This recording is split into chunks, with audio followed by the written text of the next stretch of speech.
All right, this is nice. It feels like it has been a year and a half since we've done a show with the beam lit up behind me. Oh yeah, look at This is that. so great. Oh, very cool. It's I so- missed you lighting the beam this morning. Well, I don't often do that in front of people. Do you Thank want? you. Do you want me to do that right now? Absolutely. I think Do you want to? Do you want to? So I was gonna do a thing on the radio. And again, hello everybody on 1320 AM on the radio. If you're watching on YouTube and Twitch, youtube.com/ESPN 1320 and twitch.tv/ESPN 1320, you can see a friend of the program, Andrew, put together this 3D printed Golden One Center with the beam that comes out the top, and you can light it with different colors. You can do a thing where it's like audio activated, so it'll change every time somebody talks. I was going to do a whole bit with it once we got it into the studio where I made a big ceremony out of lighting it. But it's very, very, what's the word I'm looking for? Underwhelming. Like the first day I did it, I was like, yeah, we're going to do it. And then it just, boop. Like watch. Like when I go. Light the beam. Yeah, I think that's what we need. The beam. Ready? No, watch. Oh. It doesn't go. Oh, so we need the whoosh. Yeah, we need sound effects. And we need it to go. Like shoot. Yeah, like it just hit felt the ceiling. Felt very underwhelming. But the beam is lit because the Kings won last night, 132-122, and it's so funny how much a victory can just do. I feel no differently about the Kings today than I did yesterday, except today because the most recent thing in my brain, my lizard brain, is that they won. I'm like, yeah, maybe they can make a run. It's unreal, dude. Yeah, they play like that. You make a run. I get made fun of by my friends for this often. Yeah, man. Just again, I keep dragging you back in. No, but they do. And I told you. I hope you were listening to this program yesterday because I told you Kings are favored by 3.5. They're winning. They're playing a team that's won 5 out of 6. They've lost 4 in a row, and they're favored. That means they're winning. Vegas knows they're winning. Mm-hmm. So I'm struggling a little bit today because you watch them play last night, and you see Levine and Monk and DeRozan each go for 20 plus. You see Jake LaRavia just making an impact as it feels he does. Like he is good for 3 to 6 plays a game. Yes. Where he just does a thing that nobody else on the roster really does. Sometimes it's a bad thing, but either way, he does a thing. He does something. Sure. Yeah. Where you're like, oh, I did not expect that. Yeah. We did not account going into yesterday's game. We did not account for the Jake LaRavia revenge game. Yeah, that was a total miscalculation on our part. Yeah, swing and a miss by us. Yeah, what are you gonna do? I talked to him before the game, and we asked him, like the style of player that Memphis has. Like, do they teach that there, or do you think that that's something that they go out and search for in the draft? And LaRavia said, both? He said, no, I think it's they search for that player. He's like, because that's like who I was in college. Sure. And that's who, like Vince Williams is. And that's who, like he said, that's what they search for. All those dudes. These players with crazy motors, Mm-hmm. the John Conchars of the world.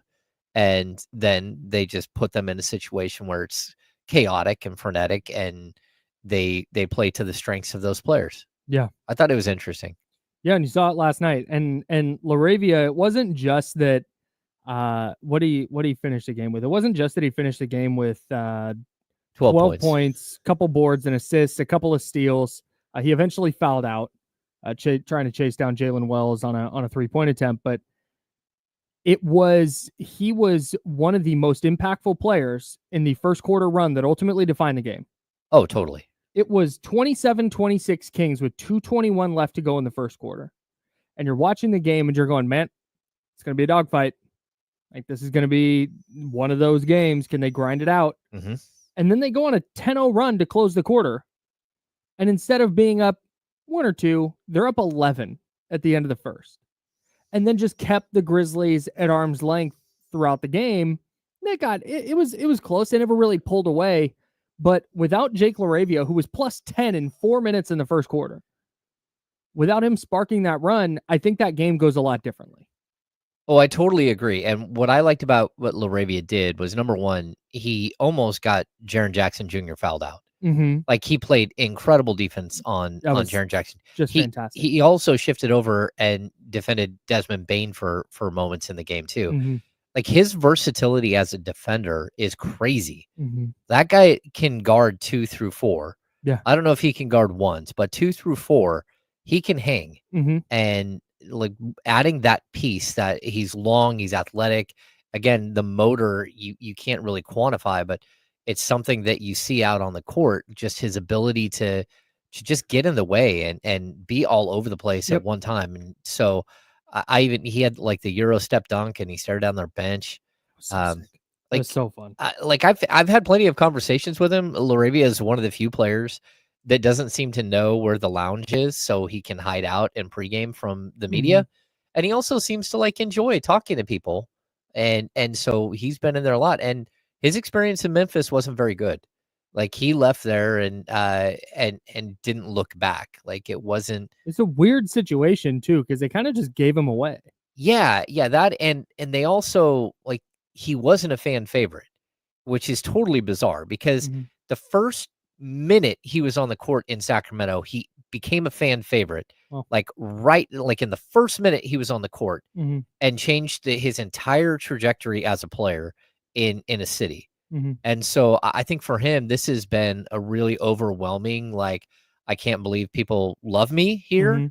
And it's a good thing because he's a free agent this summer. He doesn't know what's going to happen. But it's definitely something that he could see being a long-term fit. It's so funny what it takes. And I don't know if this is, I'm not deep enough in the weeds and other fan bases to really know, but I do know in Sacramento, it is so funny what it takes to become a fan favorite. Yeah.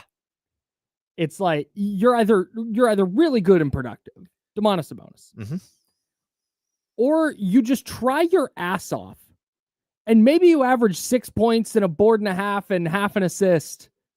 But dude, if everybody just knows you're on the court and you're flying around and you're doing all the things you're talking about defensively, just being disruptive. Is he an awesome point of attack on ball defender? No, he's fine, but he's always in passing lanes, always in the right spot. Smart with when Jaren Jackson, he's got him trapped in the corner last night. You know, you have a defender in the sideline. You know, you have a defender in the baseline. You're going to get super aggressive trying to knock the ball away. And he doesn't, creates a turnover, creates a free possession for the Kings. Yep. It's like, that's all you have to do. That's all you have to do here is if you go out and you go at 100 miles an hour for every minute you're on the court. Yep. You're going to get love here. I totally agree. You know, Quincy Acey is the guy that always pops into my head who just like was so beloved. As soon as he walked on the floor, everyone's like, "Oh, it's Acey time." Yep. You know, Michael Smith from the mid to late 90s, absolutely adored here in Sacramento. Michael the Animal Smith. Like there are a lot of players that come into Sacramento, and all you have to do is be a blue collar guy because that's what I think Sacramento fans pick up on super quick. They're like, "Oh, he's one of us." And so you're instantly like drawn to them. And again, it was his first game. Like he scored 7 or 8 points in the first quarter in his first game in Sacramento, and just the way he did it was just like he was all over the court. He's diving, he's transition. Yeah, he doesn't mind like diving on the court, like all of these things that you're watching. And you know, I think it's funny how Sacramento fans, they can be fickle though. And I even warned about this yesterday on D-Lo and Casey. Like, there's this moment right now where people are frustrated with Malik Monk, and since he's been back, and all of a sudden you're starting to see some sort of tide shift there. Like, calm down, everybody. Like, the guy just came back from injury. He's joining a team that's totally different. You know, like they're not all on the same page. Like, he's still the guy you love. He's got to make some adjustments. And so, like, I really do think that there's an interesting thing with fans, specifically in Sacramento, where they're either all in or they're all out. Yeah. And it happens very quickly. Extremely quickly. Yeah. I mean, Marvin Bagley was in the building last night. I don't think he played, but just so. No tribute video. Wow. No tribute video, no nothing. Marvin Bagley was the only player on their bench that did not play, and he was healthy. He was, well, I mean, as healthy as Marvin Bagley ever is, but he definitely was there. And that's a guy who the fans turned on very quickly. Yeah. I want you to know that the 3.5 minutes that Jay Huff played were my favorite 3.5 minutes of the night. I had a moment last What a night, star. Kyle. What a star. I had a moment with Jay Huff last night. Did you? I did. Okay, well, let's put a pin in that. I would love to hear about it Okay. because we've got stuff to give away. Oh, We're sweet. gonna give away 2 chances to enter for a $50 Jiffy Lube gift certificate and an exclusive Insiders hoodie you can only get through this giveaway. Neither of us wearing it today. Joe, you're not wearing yours. None of us wearing it today. But it's an exclusive hoodie from Jiffy Lube. Super nice, high quality hoodie that you can only get through this giveaway. Your first chance to enter at ESPN1320.com. You'll find the Jiffy Lube contest page front and center. You can't miss it at ESPN1320.com. The first word today is revenge, because that's what it felt like Jake LaRavia was out for last night. He's staring down the bench. He's getting an and one. He's screaming on the floor. He's getting steals from Jaren Jackson late in the game. And he was the guy who set the tone for the Kings last night. We always talk about it's got to be Malik Monk. We need Keegan Murray to do more. We need Domas to be more aggressive offensively. We need DeMar to pass him. Like, nope. It was Jake LaRavia last night. Yeah. He set that tone early. He sparked that 10-0 run. And the Kings never really looked back. So revenge. It was a revenge game for Jake LaRavia. Revenge. There you go. LaRavia's revenge. Yeah, I thought he was absolutely phenomenal. Something out of a Pirates of the Caribbean movie. Or there's a video game I used to play years ago, Monkey Island. Sure. Yeah. I don't know what that is. I do. What console is it on? PS1. Well, yeah. It's like a proper PlayStation. I played it Nice. on I totally date myself here. Like a Nintendo? Like an OG? No. On a PC, but like Oh yeah. like a That's right, yeah. 386 or Yeah. 486, not a Not like a Mac. no, well before the Mac and all that stuff. I was thinking, did I have it on the Commodore 64? And the answer is no, I did not. Oh. Yeah. All right. Yeah. LaRavia's revenge. But yeah, revenge is our keyword. Get a $50 Jiffy Lube gift certificate and a exclusive Insiders hoodie courtesy of Jiffy Lube. Enter at ESPN1320.com. Real quick, and those jackets are champion too, so they're nice. The hoodies? sweatshirts. They're name brand. The Yeah. sweatshirts. They're They're the good. nicest They're pretty hoodies sick. ever. They yeah, are for a giveaway. They're Yeah. the nicest, and I hit home runs in them often while I'm wearing Wow. it, so So if you're a slow pitch softball player, They need one of instantly these. gotta make get you in here. better. Yeah. absolutely, Yeah, for sure. Yeah, that's all. That's funny. It's like the movie with Michael Jordan's shoes where it turned him into Michael Jordan. With Yeah, little Bow Wow. It's just way more except scuffed. except it's a hoodie and it Just makes slow you as pitch good softball. at slow pitch as Yeah. me and James. Yeah, Yeah. that makes sense. Not so good news from last night. There's a bunch of stuff to get into from the Kings win over the Grizzlies, but Domantas Sabonis got hurt again, driving down the lane, rolled the ankle. The most concerning thing for me is that he did not even do the thing where he shot the free throws so he could stay in the game if he was able to come back. Because that's what you see. So Kyrie Irving, when he tore his ACL against the Kings, hobbled over to the free throw line. You shoot the free throws just in case it's a tweak. And you get a painkiller and you're good to go. Obviously, that wasn't the case with Kyrie. But the fact that Domas hit the floor last night and got up and immediately beelined it for the locker room feels like bad news to me. Have you seen the footage? Additional footage, or I saw what they showed on television. They showed him walk into the tunnel and then he fell. Yeah, fell down in the tunnel. Yeah, it does not look good at all. And like 3 minutes into the game, he got hit and had a gigantic cut. He had four stitches above his eye, and then he comes back, and that was like inadvertent. I don't think Luke Kennard. They banged heads. Yeah. So he just got hit in just like the exact wrong spot. Yeah, totally. Brutal. Then he rolls the ankle not even a minute into the third quarter. He barely played it all, and he was so good when he did play. Yeah. But just really a unlucky sequence. And now he faces a problem that he needs 7 more games out of the final 15 in order to get to 65 and to be eligible for All NBA. I had not even considered that. There's a possibility he will not make it back for 7 games. And I like the 8 games here. Like he's got 8 games to get back on the court. but there's no guarantee that he'll make it back. Well, the hamstring cost him 6. Yeah. And they're going to, because their schedule's super condensed here too. Oh, it's super, super condensed. So if he's out, let's call it a week from yesterday. That's 3 games if he only misses this week. Yeah. He misses 3 games. There's a 4th game next Monday. That's day 7. I'm gonna guess at a minimum he's out 2 weeks. That's when I saw it, it looked like at a minimum a grade 2 ankle sprain. That's so 2 weeks from yesterday is game number 8. Yeah. So he needs 7 more games. Absolutely wild. Just brutal, man. And 2 weeks from yesterday is the middle of a road trip. Okay. Yeah, people are asking we don't have an update yet, right? Sabonis, no, we don't have an update. Yeah, Sabonis might be a second-team All-NBA player this year. It just because of the sheer volume of players that are gone. Let's run through that when we get back. We got to step aside real quick. Let's run through that. Okay. And we'll just kind of talk about what this Domantas Sabonis ankle injury means. We got a little bit of Kings roster news to get to. James, you had a fascinating theory about Zach LaVine, and I've got mock draft takes. It's NFL mock draft season, and I have thoughts. We're confirming priors today, and I'm really excited about it. That's James Ham. I'm Kyle Mads, and Joe Brazil's pushing buttons. We're the Insider, sponsored by Jiffy Lube, and this is ESPN 1320 at Sacramento Sports Leader. Yeah, you are.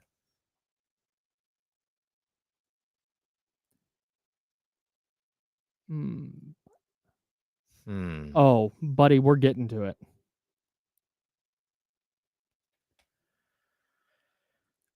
Ooh, no, I think you have to actually get into the game, right?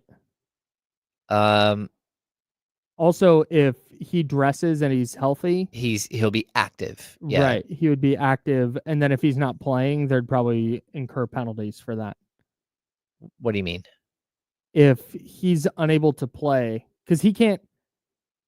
If they make him active, so he can get to 65 games, but he's not playing. No, he has to actually play. Right. Yeah, it's not active. He has to actually play. Right. Yeah.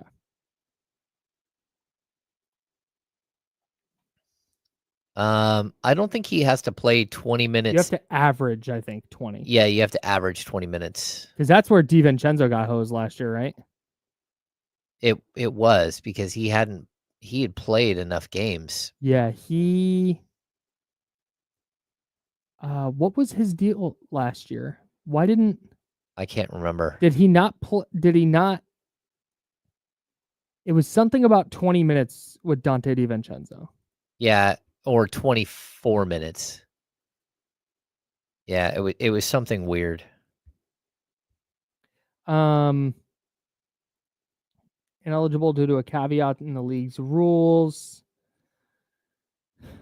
DiVincenzo won't end up factoring into the most improved player award voting. It turns out he's ineligible, blah, blah, blah. It's been well established.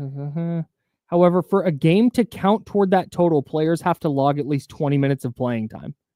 So he had, I believe it was 62 games where he played 20 or more minutes. But because he didn't have 65 games of 20 or more minutes, well, that's a he was problem. Ineligible, then. Even though he averaged 29 minutes a night. Okay, so that's a problem because Sabonis has now played 2 games where he's only got 12 minutes, and last night, the other game was a minute 16. Man. So do those games not count? It seems like if you get injured in the game, yeah. But I don't know how deep the NBA goes into it. That's wild.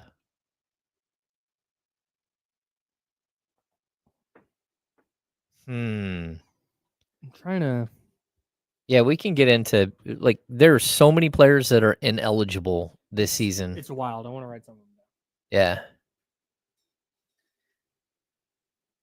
Let me see. This is my favorite game. It's does Kyle have a pen in his bag? There's always one sitting right here. It might be mine. Oh. Hey, big winner.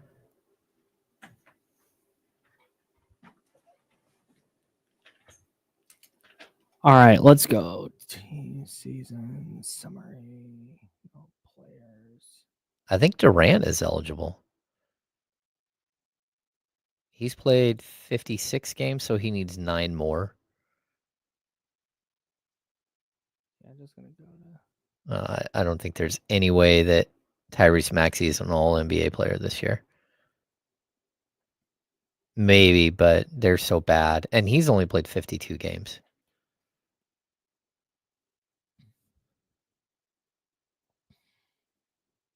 Brunson probably out. He needs 4 more. Mm.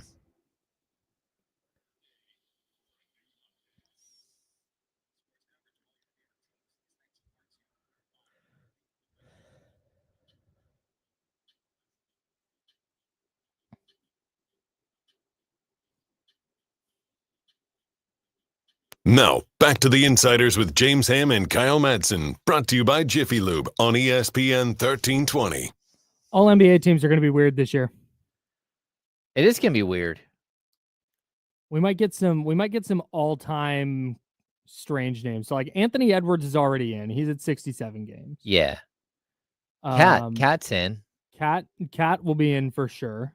Yeah, Bam Adebayo is at 65 games already. Who yeah. else do we got in here?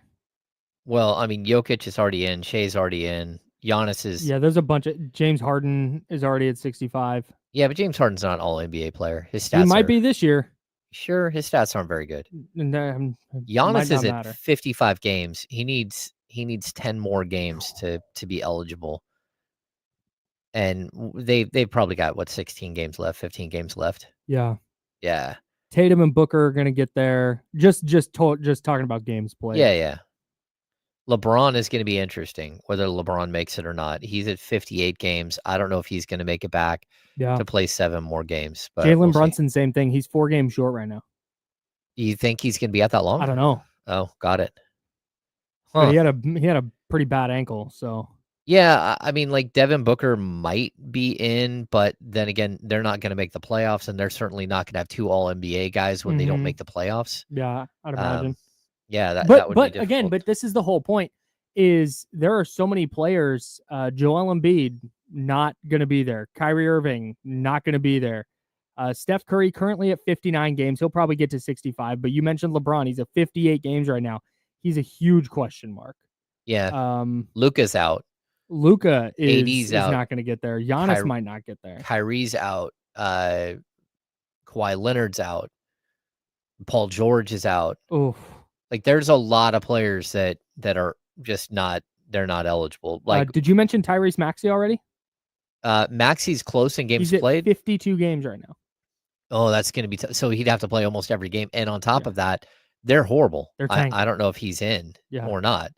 So Franz Wagner, 49 games. He's not going to be. Paolo's probably going to be short too. Paolo's going to be way short. So both of the guys from Paolo doesn't even show up on the scoring leaders.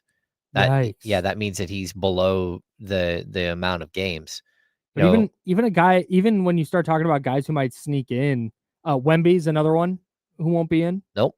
But even guys like hey, Norman Powell's had a great year. Norman Powell's played 47 games. Oh yeah. He's not getting there. Gonna be a strange top 15 players according to even like LaMelo Ball, 44 games. Guy with really good stats. Yeah. Is not gonna get there. Anthony Davis not gonna get there. Ja Morant not gonna get there. We're gonna see some weird ass names in the All NBA groups this year. Yeah, James Harden is at 65 games, but I mean he's at 22.5 points and 8.7 assists. It might not matter. Yeah, he might just get there on name value and the Clippers made the playoffs. Yep. They might make the playoffs. Boy, Jaylen Brown might not make it to 65 games. I mean, Jaren Jackson will. He's at 62. Tyler Hero will. He's at 65 already. Do you think, and again, we're talking about this because Domantas Sabonis hurt his ankle last night. No update yet on the extent of that injury. Hopefully get something on that today. Yeah, we should get something this afternoon, I would assume. So hopefully get something today. If we get that news during our show, we will have it for you right here on ESPN 1320. And of course, D'Lo and KC from noon to 4, we'll cover anything that comes up on the Domantas Sabonis injury front. But we're talking about this because he might fall short of the 65 game threshold to make All NBA. And we've been talking all year, like, man, as these players keep falling off, because he's fringe third team, right? Just going into the year, he's going to be right there in the mix. Yeah, I mean, he's been All NBA 2 years in a row, and he's been third team both years. But even like the first year, he barely missed first team. Right. I mean, barely missed second team. So he's right there as like a third team guy. Yep. But hey, you know what? He's just so every player who falls out, because there's no longer positions, every player who falls out, that's one extra shot for him to either establish himself as a third teamer or move up. And so now with this latest ankle injury, so we've decided he is at how many? 58? Yeah, he needs 7 more games minimum. If that 20 minutes in 65 games rule is hard and fast for injuries too, that means he needs 9. Right? Yeah. So, man, I wonder how weird the All-NBA teams would have to get to make the NBA soften the 65-game rule. Like, how weird would it have to get? Yeah, I don't... If we're talking, like, because Jokic will get to 65. He'll get there. Jaren Jackson's probably going to get to 65. I imagine he gets there. Yeah, Shea. Yeah, Shea Gilgeous-Alexander will get there. But if you wind up getting, like, I don't know. I'm just picking a name here. Mikal Bridges, third team All-NBA. That'd be weird. Well, he never misses a game. He's never missed a game in his career. He actually, in 2 seasons, he's played more than the 82, which is totally bizarre. That's really hard to do. I think he's got 83 in one season and 73 in another. In a season where there were 72 games. Yeah, in a season where there's 72. Jared Allen, All-NBA guy? No. No, and neither is Evan Mobley. Maybe. And neither is Bam. I mean, Bam has fallen off as far as like statistical stuff. He's not an All-NBA player. I mean, maybe Alperen Sengun. Cade Cunningham? Yeah, Cade Cunningham's All-NBA. He'll be there. I mean, he's averaging 9.3 assists per game. Cade is awesome, dude. Yeah, he's been very good. He's so good. Shout out to my Pistons. Either way, it's a mess, and I feel bad for Domas because you could see him going out of that game, and like he was so upset, like hopping down the tunnel, and then it looked like he fully fell. Yeah, that was what it looked like on TV. Yeah. I don't know if that was there was a chair there but it looked like he just fell down. Yeah, and the fact that he did not even try to stay in to shoot the free throws leads me to believe it's something significant. Oh yeah. Right when you saw it too, you know what it kind of looked like? The Cooper Flag injury. A little bit like that. Yeah, a little bit. It wasn't as much on the toe as Flag's injury. It was more like just going sideways. Wow. Yeah. Not a thing I want to deal with. Nope. We had some Kings roster news today. What was that? Yeah, the Kings have signed Terry Taylor to a 10-day contract. So the deal is the Kings had until Wednesday to get to 14 players on the main roster. They will have to maintain 14 players the rest of the way. So Terry Taylor signed a 10-day contract. And the reason why you give a guy like Terry Taylor, please make this make sense to me, because for me, it seems really easy to just take Isaac Jones or one of your two-way guys, make him a standard contract, and move on with your life instead of having to do this 10-day for Terry Taylor. Yeah, it's very similar to the Scal Labissiere 10-day, right? So basically what you're doing is you're rewarding a player who's been in your system and saying, hey, look, we know you're making like $42,000 this year, but we're going to pull you up for 10 days. And in those 10 days, Terry Taylor's going to make $124,000. And so basically you're tripling his salary. You're giving him 3 times what he's already making to say thank you and to reward players that are in your system. Okay. So this is a really good way for teams that, who are trying to build a G League system and a system for players that want to sign like free agent deals or undrafted free agents. Like, hey, Sacramento is a place where Keon Ellis didn't just, get a standard NBA contract off of undrafted free agent status, but he's now in the rotation. And this is something that, you want to reward players that are in your system, that are sitting there fighting and trying to get as far as they can in the G League playoffs and all that stuff. I would assume that eventually the Kings will sign Isaac Jones to a rest of the season contract, but maybe they won't. Like he's on a two-way deal. As long as they extend a qualifying offer, they still have his rights this summer, so they could wait until the summer. But it almost feels like there's really no reason. The other cool thing for Terry Taylor is I believe he has to make an appearance, but if he steps foot on an NBA court for even, like what we saw last night with Isaiah Crawford, then he gets another year of service. And in order for you to be fully vetted in the NBA, I believe you need 4 years of service. And he's right now at 3 years of service. So if he steps on a court, he'll get his 4th year for just one game played. And that means he's fully vested in the retirement plan. And I think when he hits 50, nice. he gets, I think it's $800 a month for every year that he was in the league. And that's forever. So there will be like a concerted effort to get him on the court. Yeah. If they're making all this effort to give him the 10-day. Yeah. I imagine at some point he'll check into the last 2 seconds of a half or whatever. Yeah. Or garbage time. I mean, we saw it with Scal. Scal got on the court. And like, look, there's a possibility that one of these games in the next week and a half are going to go sideways and either good or bad. And you're going to want someone just to throw in on the court. So Terry Taylor, 6'5", like super, super physical forward, averages 8.3 rebounds per game in the G League. This is something that, we've seen in past stops for him. I think he played for the Bulls, and I think he played for Indiana. He does have a relationship with like Domas. They played together in Indiana, and probably with Zach LaVine and DeMar DeRozan from their time in Chicago last year. So this is a player that I would not be surprised it steps on the court. And he just gives you another like rangy, athletic, like super physical player. Whether he's a true NBA player or like a 4A player, he's probably more the 4A type guy. Sure. But still, he's a guy that you wouldn't mind having on the end of your bench for a game or two, especially when you play Chicago. Yeah. Shout out Terry Taylor. Bulls West continues. Yeah. All right. Speaking of Bulls West, this is the Insiders. We're sponsored by Jiffy Lube. He's James Ham. I'm Kyle Madsen. Joe Brazil's over there.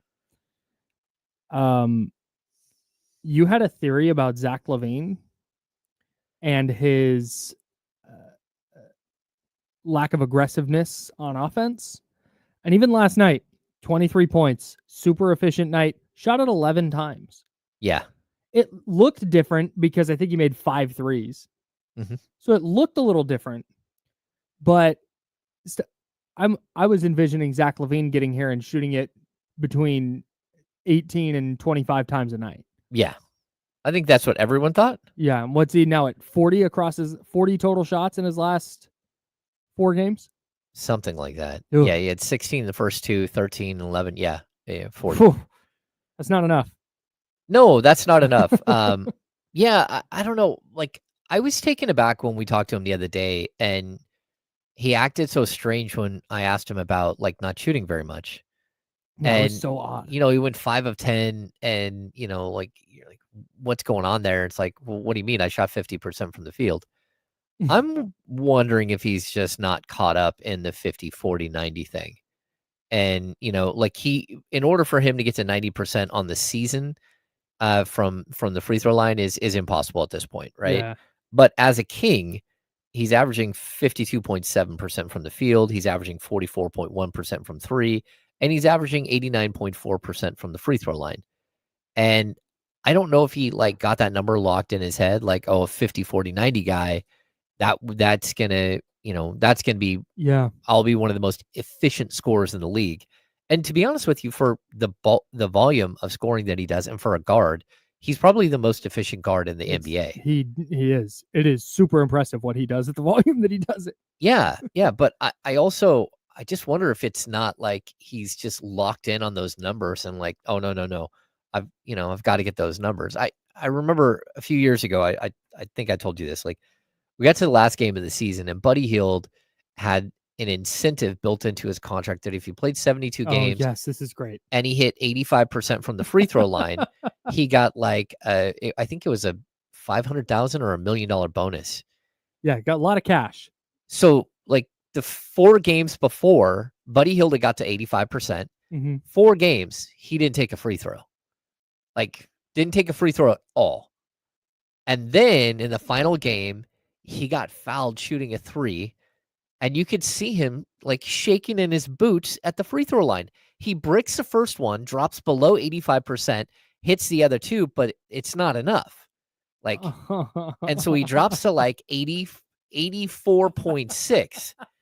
For the next 25 minutes, Buddy Hield tried to throw his body at everybody. He tried to flail on 3-point shots, but he couldn't. He never got another foul attempt. Oh, that's and he so funny. Finished the season under 85%. So, like, look, I think there are numbers that stick in players' heads, and they're like, oh, this is what I want to be. And some people are tracking it like in their heads during games. And I don't think he's intentionally not scoring and like saying, I'm not scoring because I'm trying to get this, but it's almost like he's going to be very selective. He's being super selective and, to be honest, too selective. Yeah. And I know at some point in his career, he's been accused of just being a mad chucker and just, like he shoots like the worst shots ever. And it's a reputation that's tracked with him. And now all of a sudden it's not who he is as a player. Like he's grown up. He's very mature in the way he approaches a game. But I also think that like some of those things might be in the back of his head saying, oh man, I'm having a really, really good shooting game. That's unfortunate because his entire season, this is not some nice little run he's on. It's not like he was shooting 33% and now he's in Sacramento, he's shooting 40 plus and he's going to come crashing back down to earth. Like, no, after a brief downturn when he first got to Sacramento and Malik Monk's joking about how his jumper's broken and all this stuff. He's back. He's fully back. And the impressive part is not the percentages, it's the volume. It's the number of shots he takes. And I don't have any reason to believe that if Zach LaVine just plays his game and does Zach LaVine stuff and averages 17, 18, 19 shots a night, that he won't be very close to 50, 40, 90. Yeah. That's the disappointing part. Is this isn't some rookie who's trying to make his name in the league. Like, no, bro, the Kings acquired you because you were super efficient on the volume that you're efficient on. That's part of it. Oh, totally. I mean, like his numbers, it's not just that he's shooting like 44.4% from 3 right now. I said he's shooting 44.4% from 3 on major volume, on over 7 attempts per game, but also off the dribble, off the catch and shoot. Like he can shoot the 3 ball in so many different ways, and his 3-point percentage stays up regardless of how he's shooting it. That's one of the more impressive things because a lot of players are like, hey, I'm really good on the catch and shoot, but they're not good in, off the dribble. No, he's good at all of it. And, he's good at creating for himself. He's good at creating for others. He's good at moving into open space and catching and firing. And so they just need more of it. Maybe last night helped. Got 11 shots up, made 5 threes, scored 23 points. Yeah. But that's going to continue to be something that we're keeping an eye on. Because that matters not only for this year, and any chance the Kings have at doing anything rides at least a little bit on Zach LaVine coming back to being Zach LaVine. But now we start talking long term. Oh, yeah. And what does this look like long term? And is this going to be a problem for him his entire time in Sacramento? All right. We got a ton more Kings coming up, but it's full-blown mock draft season in the NFL. And I have some mock draft takes for you. Mel Kiper from ESPN dropped one today. Daniel Jeremiah dropped one today. I'm going to talk less about the actual players and more a bigger picture thing that jumps out from both mocks. That's James. I'm Kyle. That's Joe Brazil. We're the Insiders, and we're sponsored by Jiffy Lube here on ESPN 1320. It is Sacramento Sports Leader. We're clear, everyone. We've done it.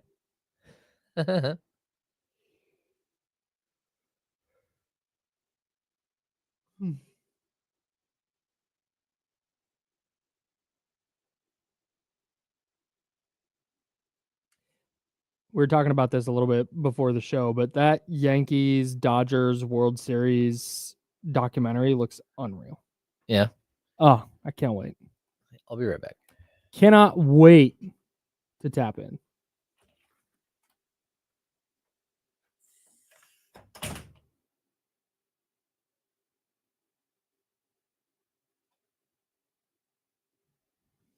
Yeah, seriously. Yeah, it's a funny ass story, bro. What do you want from me? Can a man not giggle? You I know, giggle all the time, dog. I know that's what I'm saying. I can get behind it. I'll say it. He stinks. Thanks, Joe. As long as I have your support. Yeah, Draymond. whimsical. And You know, Draymond and Steph were both ass last night. stay as whimsical as possible. Oh, well, Did they win or lose? they lost. No Jamal Murray, no Nikola Jokic, no who's the other guy? Christian Brown. Oh yeah, Just Aaron got- Gordon went nuts. Just got mollywopped. It was never close. One of those games, it was a 9-point game, but it felt like 20. Yeah, I caught the Kings game ended, and there was like 5 minutes left, 4.5 minutes left in the Warriors game. You should have just gone on NBA Guru's podcast. Damn. I don't know. I need to see him play. He's just not on the court enough. Good player though. Yeah, he was really freaking good.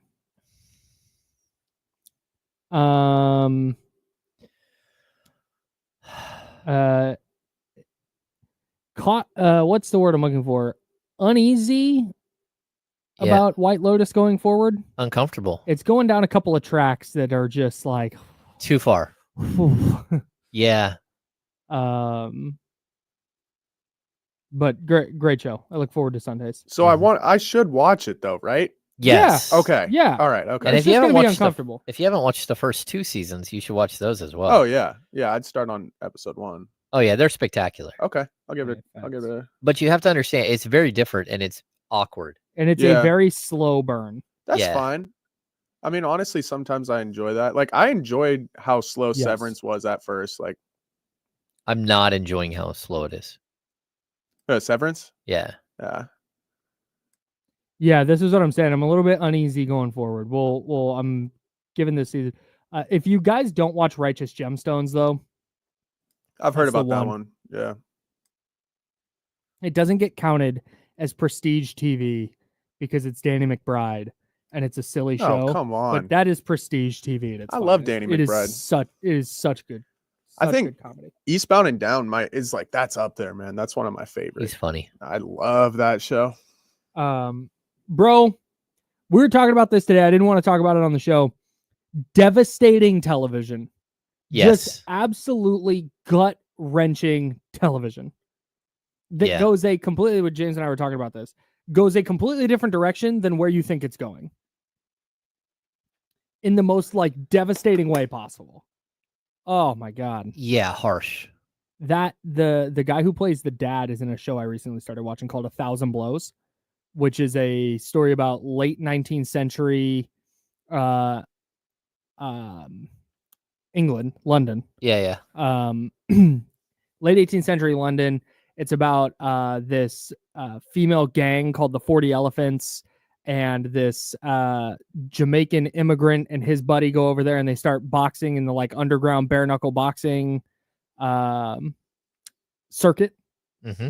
Really fun, really good show.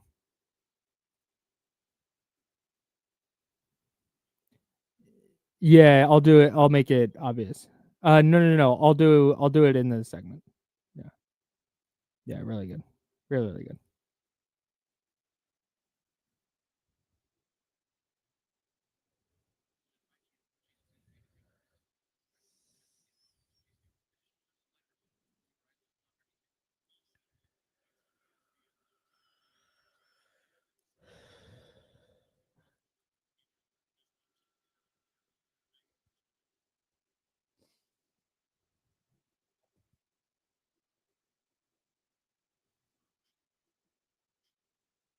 Now, back to the Insiders with James Ham and Kyle Madsen, brought to you by Jiffy Lube on ESPN 1320. I want to put a pin in the Kings stuff briefly. They won last night, still in the number 9 seed. It's fully mock draft season in the NFL. Oh, yeah. There have been mock drafts start around December. That's when the first ones start to trickle out because that's when NFL teams are really finally out of it and fans really start looking ahead to the draft. So that's when you see them. But a mock draft from December 12th and a mock draft on March 18th are going to be so dramatically different. But this is the time of year where like Daniel Jeremiah gets involved, one of the best draft analysts doing it. Dane Brugler from The Athletic, one of the best analysts doing it. He drops his mock drafts. Mel Kiper Jr. from ESPN put one out today. I have thoughts. Daniel Jeremiah in his last 2 mock drafts, and again, Jeremiah is I think a really, really smart analyst, and B, he's pretty plugged in. Typically kind of has a good idea of what's happening in the league. Mm-hmm. I started connecting some dots, and I'm fully acknowledging that this might just be me confirming priors. But I had a thought last season that the 49ers might be building their defense differently moving forward. Okay. They've been so pass rush oriented, right? So defensive line oriented. And then it was just, okay, can you get a 31-year-old Richard Sherman in here to play well? Can you get a 5th-round draft pick in here or a cheap free agent signing to come in here and play well? And you fit and you make their lives easier. You lower the bar for cornerback play by having a really good pass rush. The problem is the 49ers have not been able to generate a really, really consistently awesome pass rush since 2019. Yeah. It's been an issue for them. And they've had some individually really good players, but they've not been able to just have the depth that they had in 19. And I kind of wonder if they looked at their assets and they went, all right, we used a 2nd-round pick on Bernardo Green, the earliest they've ever taken a corner. He's a player. He looks like he can play. You have Diamador Lenore in the building already. Mm-hmm. You get him on a super affordable contract. Daniel Jeremiah, in his last 2 mocks, has had the 49ers selecting cornerback Will Johnson from Michigan. And then in his latest one had Jahdae Barron, the cornerback from Texas, as the 2 49ers picks. I don't think DJ is necessarily like plugged in with the Niners, but I do kind of wonder if that's what's happening here. Is maybe he knows something or maybe he heard something, and that's San Francisco's plan. At number 11, they're saying, hey, you know what? We like this defensive line class a lot. We think we can fill out a defensive line in rounds 2 through 7. We're going to go with a corner who we think is going to be a day 1 starter. We can put him in the slot. Bernardo Green kicks outside back to his natural position. Diamador Lenore's outside with his awesome secondary, and then we'll figure it out on the defensive line.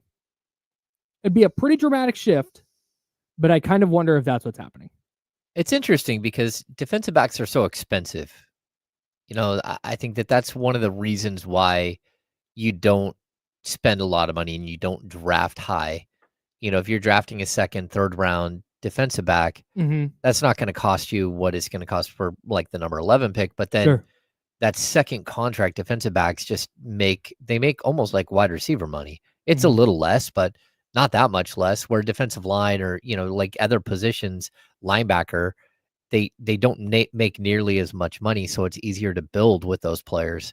You know, you get a guard, you get a middle linebacker, a safety, you're not going to spend nearly as much. So I don't know. I actually think the opposite.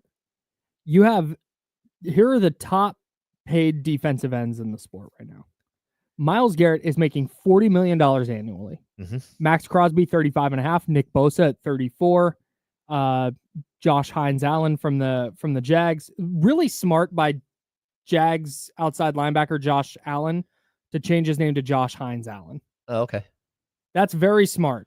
Yeah. Because there's another really good player in the league, the MVP of the league, who has your name. Yeah, change it up a little bit. That's very good by him. He's making 28.25. Brian Burns in that same range. TJ Watt's making $28 million. He might get a new deal that bumps him up closer to 35 or 40. Yeah, but most of these are defensive ends, not defensive tackles. All right, let's go to defensive tackle. You have Chris Jones making, and the 49ers have made it clear what they think of defensive tackle value. Yes. When they traded DeForest Buckner, an all-pro at his position, they went, we don't want to pay you top of market money, so you're out of here. We're going to keep Eric Armstead because Eric Armstead can also play on the edge. Yep. He's more versatile. You're going to just play tackle, so we don't. You have Chris Jones making $31.7. Christian Wilkins for the Raiders making $27.5. Milton Williams, Eagles defensive lineman who signed with the Patriots, making $26. Nnamdi Madubuike for the Ravens making $24.5. Like, if you want to build a defensive line through free agency and you're going to have to pay the players you draft, you're paying $25 to $30 million at all four spots. Yeah, that's crazy. Whereas now you would have two rookie corners, so two corners on rookie contracts, and Deommodore Lenoir at a very, very affordable rate. Lenoir is making annually $17.9 million on his deal. He only has 15.4 guaranteed, which is crazy. But that is like 1, 2, 3, 4, 5, 6, 7, like what, outside the top 15. Oh yeah, that's nice. An average annual value.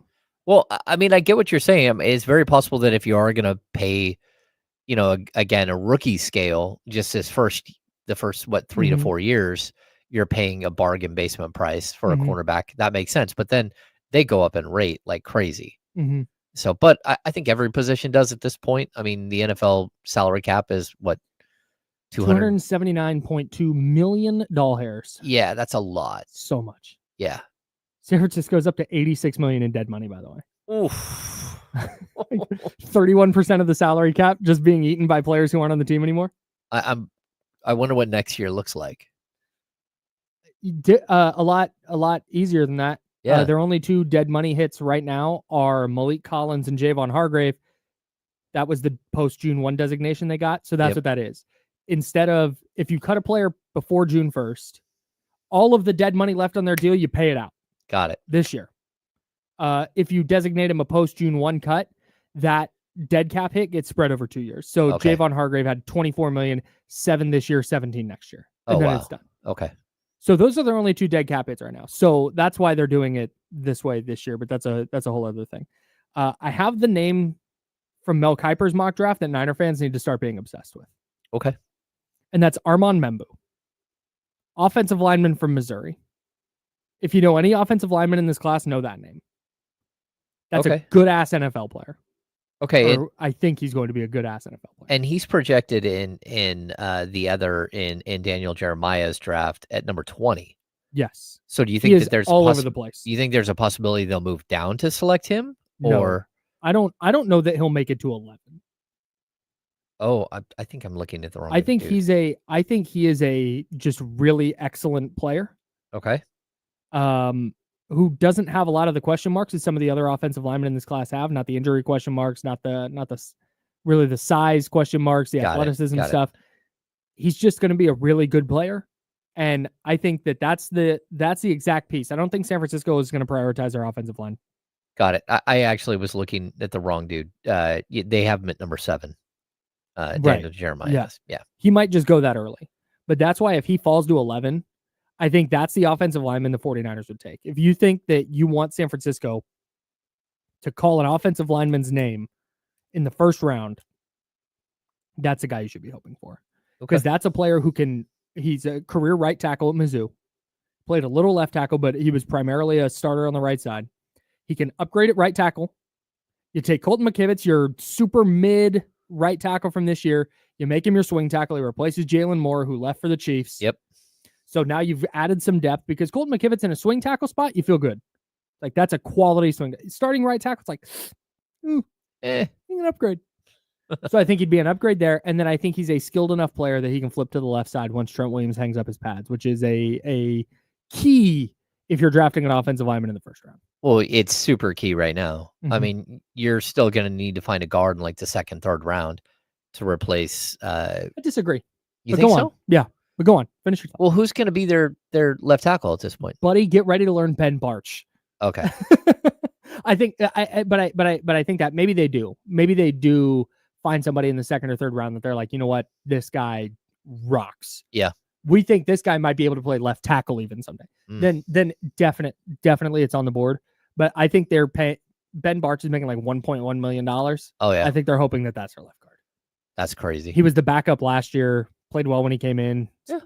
High ankle sprain. Ended up missing the rest of the year. And Banks was good, but it's not like he was good over the course of his career. I mean, it took him forever to get there, and then when he got there, it was like he was a little mid. Super replaceable. Yeah. Super replaceable.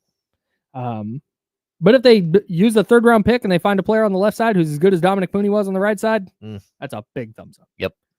My whole thing with the draft, and we're gonna talk plenty about the NFL draft coming up, but my whole thing is mock drafts start to come out. I think the 49ers need to care less about need this year and more about just getting good players in their building. That has to matter more than anything. Yeah, as long as they play the offensive line, defensive line, and linebacker.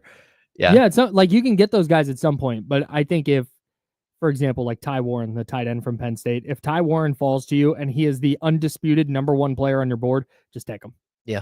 Just get the good player in the building. Or worst case scenario, move down 3 spots or 5 spots and let somebody else take them and get a third and a fifth or whatever you get. Yeah. If you're stacking up picks to move back, then sure. Speaking of stacking things up, I'm stacking up wins on Underdog. We had 5 out of 6 yesterday. Oh yeah. And the only one we missed was Domas because he got hurt. If he gets hurt in the first half, they'll take him off your lineup. If he gets hurt in the second half, you got to keep him. Oh, he played like I know 54 seconds. I know. And he missed a bunch of time in the first half. Just brutal. So 5 out of 6, but that's still a win because of the flex play. And March College basketball starts tonight. We have play-in games tonight for March College basketball. I'm going to have lineups, like multiple lineups a day.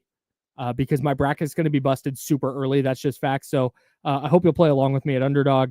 Download the Underdog app. Sign up using promo code KyleM. Here's where I'm at tonight. Giannis, 27.5 points. I'm going higher against the Golden State Warriors.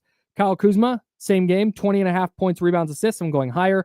Kevin Porter Jr. is at 8.5 points. I don't think Golden State has anybody who can guard him. I think he's going to go higher than that. And then Moses Moody, I'm going higher than 12.5 points. I don't think Steph Curry's going to play tonight. Draymond Green may not even play tonight. I think we might get a big Moses Moody game, so I'm going higher than 12.5 points for Moses Moody. That's my lineup. Download the Underdog app. Play along with me. We have a ton of fun doing this. Would love for you to participate. Download the Underdog app and sign up now using promo code KyleM to unlock a special offer of up to $1,000 in bonus credits when you make your first deposit. Join in on the fun when you sign up with promo code KyleM. That's promo code KyleM.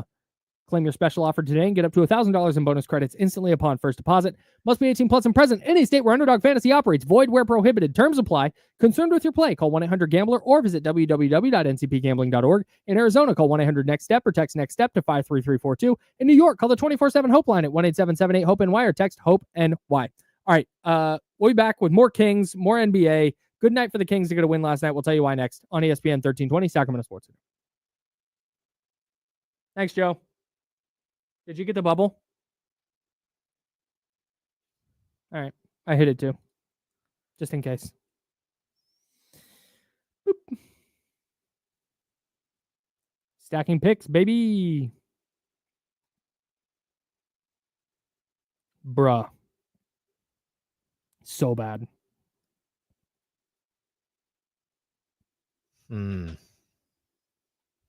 Yeah, they needed that one really bad. Yes, they did. When it never felt like... Oh, real quick, I wanted to say this on the Domas All-NBA thing. So I sorted by PER. Of the top 15 players in PER, 6 of them, if we include LeBron and Domas, aren't going to make 65 games. Whew. If we go to box plus minus, of the top 15... 5 of them are not going to make 65 games. That's not good. Do you know Jimmy Butler is 16th in the league in box plus minus, tied with Anthony Edwards? That's crazy. That's he's really ineligible, though. He is super ineligible. You know, the one thing about DeMar DeRozan. Well, I'm trying to find, he's available as hell. The dude just here plays. We go. Here's win shares. There we go. Hey, don't look. Can you name the top 5 players in the NBA this year in win shares? We could sit here all day and I would not have gotten these players. Okay, Jokic and Shea. Yeah, those are the top two. Shea 1, Jokic 2. Yep. I'm going to say Domas is in the top 5. Domas is number 7. Oh, very, very close. He's down a little bit this year off his normal. I mean, Luka? Nope. Oh, Luka he's usually really high. Is he not even? Who the hell's Luka? How about?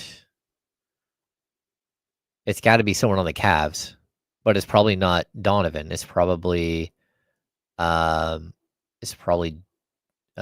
Jared. Jared Allen is number 3. Yeah. Oh boy. Cat's number 5. I'll be super impressed if you get 4. If you get number 4, I'm gonna accuse you of cheating. Well, I'm not cheating. I'm looking at DeMar DeRozan here. It's not DeMar. Okay, let me think.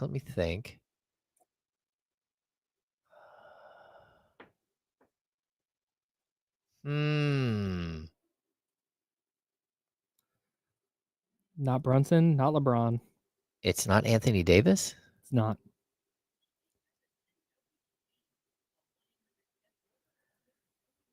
Zubats?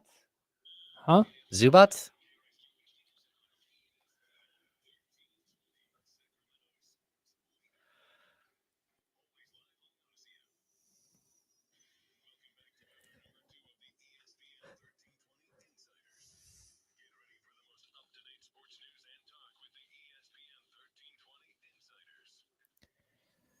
Hour number 2, that's James Ham. I'm Kyle Madsen. Joe Brazil on the 1s and 2s. We're hanging out with you till noon. Then we'll hand it off to D-Lo and KC, and they'll take you up to 4 o'clock right here on Sacramento Sports Leader. They're actually going to take you up to March College basketball. The first 4 from Dayton right here on ESPN 1320. St. Francis against Alabama State. Throw the records out when those two teams play. And then North Carolina, San Diego State. I'm really excited for that one. I love watching San Diego State, but also I don't typically have a horse in the Duke UNC race. I have a bunch of friends who are UNC fans. I have a bunch of friends who are Duke fans. So I'll hope that my friends are happy, but I don't like root for one over the other. Right? Okay. The backlash at North Carolina getting into the field makes me really want North Carolina to make a run. Oh, that'd be fun. It'd be so great. They were like 1-12 against quad 1 teams, like just the top teams. They were like 1-12 this season or something. Yeah, they apparently their resume stinks, and they don't deserve to be there outside of being North Carolina. This is what I've understood from my very brief reading of this. Ivica Zubats, by the way, as you noted. At the break, we were talking about. I did not look it up. The top. That's a really great poll. We could have sat here all day. I don't think I would have gotten there. Yeah, it's. We're doing top 5 in win shares in the NBA this year. Was our question. It's usually a winning team. That's like one of the things you have to look at for win shares, and then on top of that, big men usually like rise up the ranks. It is here's the top 8. Shea, yep, point guard. Then Jokic, center. Jared Allen, center. Ivica Zubats, center. Karl Anthony Towns, center. Giannis, power forward. Domas, center. Jason Tatum, then Tyrese Halliburton. That's wild. Bunch of bigs, and then Jason Tatum, who plays. So it took big. me like 7 guesses to get. Yeah, that was 5. impressive. That was really impressive. Yeah. All right. Ivica Zubats, great poll. Yeah, I had Jared Allen in my fantasy basketball team the last couple of years, and just a monster, dude. He sneaky incredible for fantasy basketball. Yeah. Have you seen the thing he does when he gets called for defensive 3 seconds? He just yells like primal, like yes, and like puts his hands up and like high fives teammates. No idea what the bid is, but it's great. When he's called for it? Yes. Wow. Have you seen this, Joe? Yeah, I love it. Isn't it funny? It's like a 2K animation. It's like, yeah, he just gets super hyped and like yells so loud that you can hear it in the arena. You Well, can that's tell wild. exactly like what his personality is. It's Yeah. hilarious. Oh my God, he's the best. Yeah, no, he's funny. He's great. Big Jared Allen stands over here. Boy, do we have a treat on the Elk Grove Kia talk line. 916-909-1320, 916-909-1320. Mitch in New Jersey wants to talk about the 49ers best player, and then we can get back into the Kings. What's up, Mitch? What's up, fellas? Vibing. What's going on, Mitch? Working at the gym. Nobody got hurt for my stupidity. Nobody got lice, including yours truly. So, Sweet. got What do you want to say about the health. 49ers? Oh, I was going to give you my win power 6 numbers tomorrow, but you don't want it? No problem. It's okay, Kyle. Thanks. I think 49ers best player available, and Raiders, they better get Sanders or Jackson Dart. And it's looking like they get McMillan, and also the other. There's a lot of good running backs, so McMillan would be the first one I would take, and then just get a hint in the second round. But I'm hoping they get a quarterback for the future. I don't want to be Geno Smith more than 1 year. All right. Very good. Thanks, Mitch. Appreciate All the right. call. And shout out to you for not getting lice. Very excited. I know. I was worried about it. We asked. I think I asked last time. Yeah, Niners, I'm all in on the best player available thing. Unless they're running into the scenario that you talked about, where if you can trade back a few spots and there's a bunch of dudes that you like in that range and you can get 2 or 3 extra picks to move back, then okay. Because you got to throw a bunch of darts at the board this offseason. Oh, no, totally. So if you can get more picks, then I'm down with that too. Yeah. I mean, if there's a way to get an extra third, an extra fifth, something like that, I'm all in. Because that extra third could be one of your starting offensive linemen or one of your starting defensive linemen. Yep. And that fifth could easily be a linebacker and that you're grooming to take over, you know, Sure. down the road. Yeah, absolutely. Good night for the Kings to get a W last night. Yeah. They beat the Grizzlies 132-122. No update yet on Domantas Sabonis' injured ankle. At least I'm assuming it's an ankle. Oh, it's on an his ankle for lower sure. body injury. Yeah. Um, Ankle for sure. The Warriors lost to the Nuggets last night, 114-105. No Jamal Murray, no Nikola Jokic, no Christian Brown. It's not great. Tough way to have a 7-game win streak snapped. Aaron Gordon had 38 points. That's crazy. He was so freaking good because he did the thing. Okay, remember we talked about Keegan when the Kings played the Warriors? And we said, man, it would be great if Keegan realized that he's bigger than like most of the dudes the Warriors are going to put on the court and just put his shoulder down and got to the rack. That's what Aaron Gordon did all night. I think he was 17 of 24 from the field. Wow. Yeah, they just couldn't guard him, and he knew it. So his career high was 41, but he scored that back in the 2017-18 season. Right, when he was still the guy with the Magic. Yeah. He scored 38 like a couple of times since then, or at least once since then. But that's crazy for him to be the guy who just busts you up. Yeah, man, he just cooked last night. And then Steph was terrible. And now we were hearing all this stuff about how exhausted he is. And Draymond was terrible. And now they have to play the Bucks tonight. Uh-oh. Also, Russell Westbrook, freaking awesome, too. 12, 12, and 16 for him. Well, of course, he's going to have a triple-double when Jokic is out. Just gonna put up triple-doubles forever, apparently. I believe that that's his plan. He's what, 36? Something like that. It's super impressive. Late career Russell Westbrook. Yeah, he's 36. Turns 37 in November. He's still carving out a role in the league, doing what he was doing. I don't think he's ever going to quit. I think, yeah. He's not as explosive as he was as an athlete, but he's still just super high IQ player. And just figures out a way to put up triple doubles in a game where they need one. How many career triple doubles does he have? 1 million. Yeah. 1 million, I think is the right he has 203. That's incredible. He had the one season where he had 42 triple doubles. That's outrageous. He led the league in triple doubles 5 consecutive seasons and 6 out of 7 years. That's just crazy. Really good player. Yep. More good news for the Kings last night if they are trying to make this desperation run into a 7 or 8 seed or possibly 6. The Timberwolves lost to the Pacers last night, 132-130 in overtime. Oh, Obi Toppin hit a big three.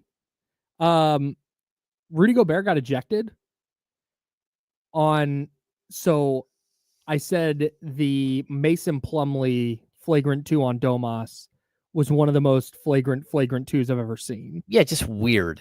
Yeah, just as he went to box him out, just throws the elbow, right? So Andrew Nembhard dribbling on Mike Conley. And as he dribbles by, I think his elbow might have gotten Mike Conley in the face area. Okay. But it wasn't like he was, you can tell when a guy throws an elbow, like they're annoyed and they're like, get off me. He was just putting the ball down and going, and his elbow caught Mike Conley. As he's driving, Rudy Gobert steps up and full-blown shoulder to face and follows through with the elbow. Oh. Yeah. Nembhard throws the ball at him. They got to be separated. Gobert F2, he's ejected. Nembhard technical, it was his second. He's ejected. Whew. And then the Timberwolves went on this massive run. Okay. And they were down, I think, 14 at the half. They took the lead some point in the third quarter. It might have been early fourth. But it was like, oh, they're going to pull away here. This game's over now. And then I checked the score later, and they've lost. I thought they were en route to 9 in a row. And the Pacers just kept battling. They pull out a win. And Minnesota. So Golden State 7-game win streak snapped last night. Minnesota 8-game win streak snapped last night. All of that. Good night for the Kings to get a win. Yeah. Another good reason for the Kings to get a win. Phoenix beat Toronto by 40. I'm not going to lie. I didn't consume a second of this game. No. So I'm not going to sit here and pretend like I turned it on. Phoenix, I will continue to say this. I want no smoke with them in a one-game play. Because they might hate each other.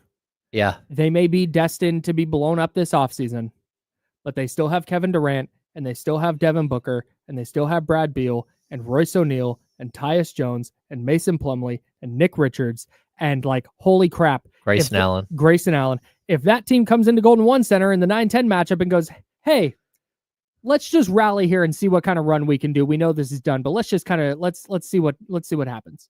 That's a scary ass team.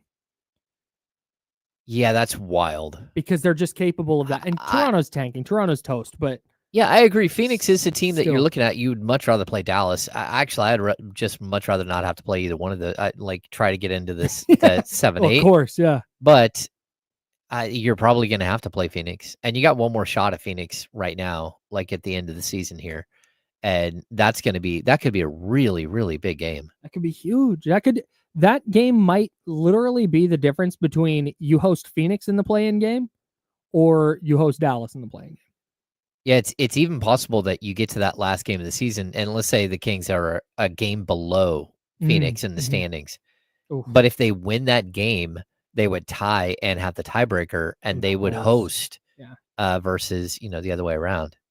Man. Having to go to Phoenix. Yeah, it's wild. And the game before that, so Sunday, April 13th is that game against Phoenix. The game before that is Friday, April 11th against the Clippers at Golden One Center in what may be a game that decides whether the Kings are playing in the 7-8 or the 9-10. If they can kind of hang around here. Now we'll see. They have the Cavaliers on Wednesday. They have the Bulls on Thursday, and then the Bucks on Saturday, and then the Celtics on Monday, and the Thunder on Tuesday. Yeah, their schedule is ridiculous. Yeah. I'm caught up in this the Pacers win. The Pacers were playing without almost everybody. Siakam. Without Siakam, without no Halliburton. Halliburton, without Miles Turner. Mm-hmm. Yeah, Obi Toppin put in 34 and 10 and played 45 minutes. Yeah, 7 of 10 from beyond the arc. And Tony Bradley, they signed off the street a couple of days ago. He had 12 and 9. Yeah, it's just totally bizarre. How do they do this? How do other teams do this? How are the Kings the only team that can't do this? It's the next man up mentality that the Kings just don't have because they don't have players that match skill sets. Why is Markelle Fultz not going for 12 and 9 and 2 with a steal and 2 blocks? Why do they have 3 point guards and the Kings don't have one? I mean, really? TJ McConnell, 11 points, 4 boards, 13 assists last night. Yep. Yeah, man. They just they've got all kinds of point guards. Yeah, Minnesota. Won the third quarter by 12. forced OT. A 15-13 overtime is crazy. Yeah. This is no defense for 5 minutes. No. There was not a lot of game. defense played by in the They- Kings game. The Kings played defense. I did not think that Memphis played defense. I thought the Kings did a really nice job defensively last night. Yeah. For stretches. It wasn't perfect all game. No. But when they needed to ratchet it up, I thought they did. I thought they did a nice job. Yeah. This Pacers loss makes me buy what D'Lo was saying. Because I was in on what Minnesota was doing. Mhm. And he was kind of like, their schedule and this and that. They lost to a Pacers team, to your point, whose starting lineup was Andrew Nembhard, Obi Toppin, Benedict Mathurin, Thomas Bryant, and Jarris Walker, with Ben Shepherd, Tony Bradley, and Quentin Jackson coming off the bench. Yeah, that's crazy. Hey, it's a good battle. Good for them. I love TJ McConnell. I would take that guy on my He's team a anytime. dog, bro. Yeah, I totally agree. Yeah. All right. We'll have more Kings coming up. I had an epiphany about the Kings last night. Uh-oh. Yeah, and I can't wait to talk about it. He's Joe. That's James. I'm Kyle. We're the Insiders. We're sponsored by Jiffy Lube. It's ESPN 1320, Sacramento Sports Center. Hey, the Jackson Dart hype is such good news. Not for the Raiders, too. Not just for the Niners, but... Oh, really? Mm-hmm. Oof. The more quarterbacks that go in the top 3 to 5, the better. That just means good players are sliding. Okay, so the Kings are, they're 3 games back in the loss column of the Clippers and Minnesota. 4 games back in the loss column of the Warriors. I mean, you're going to have to see how they play without Sabonis, but...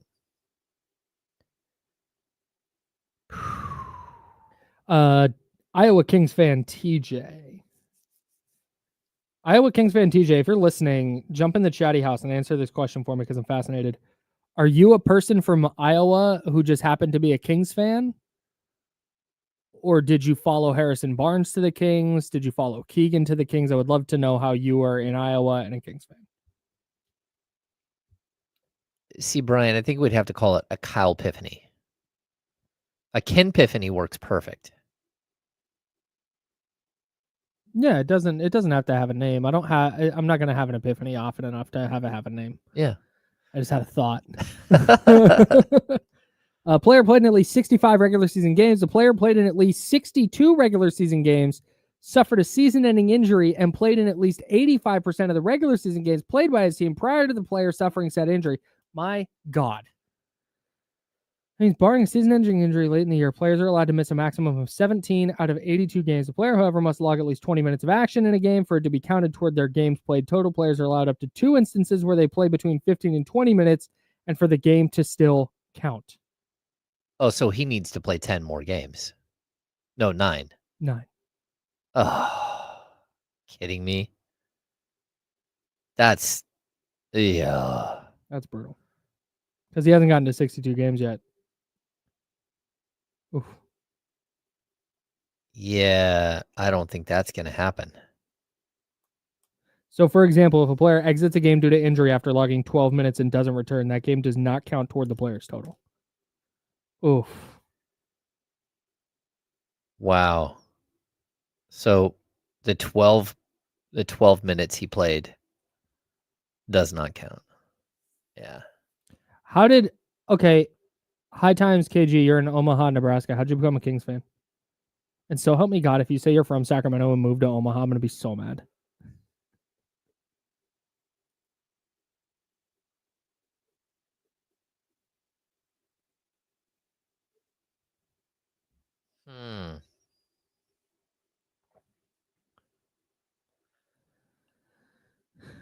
It's not a snub if he's ineligible. Yeah, that's different.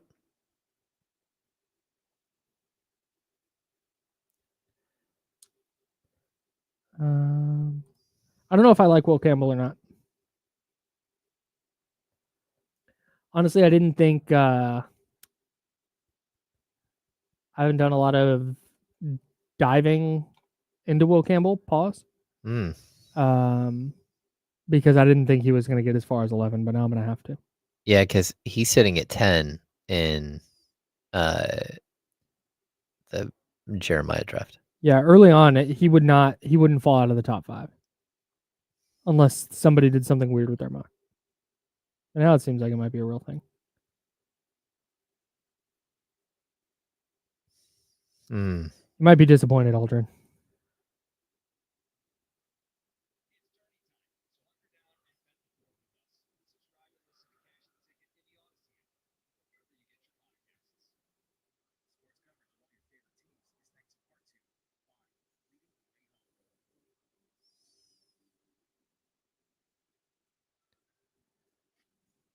Now, back to the Insiders with James Ham and Kyle Madsen, brought to you by Jiffy Lube on ESPN 1320.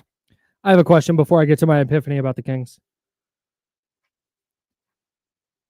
Of all the possible inconveniences in the morning, and I mean this as like minor inconvenience. Obviously, flat tire on the way to work that's going to make you like late for work. It goes a little bit above what I'm talking about. I'm talking about like sometimes I'll forget my lunch and realize it like right as I'm getting out of my neighborhood. So like just far enough that I have to decide whether I'm going to turn around or not. Or you get in your car and you realize you forgot your keys. Yeah, so you gotta go back inside. It's like, God. Does spilling your coffee sit at the top of the list of inconveniences in the morning? Spilling your coffee in your car, especially in the car. Okay, so like I grew up in an era where they hadn't figured out how to put cup holders in cars. Brutal. When I was a kid. Okay. And not only that, they didn't have like travel cups yet.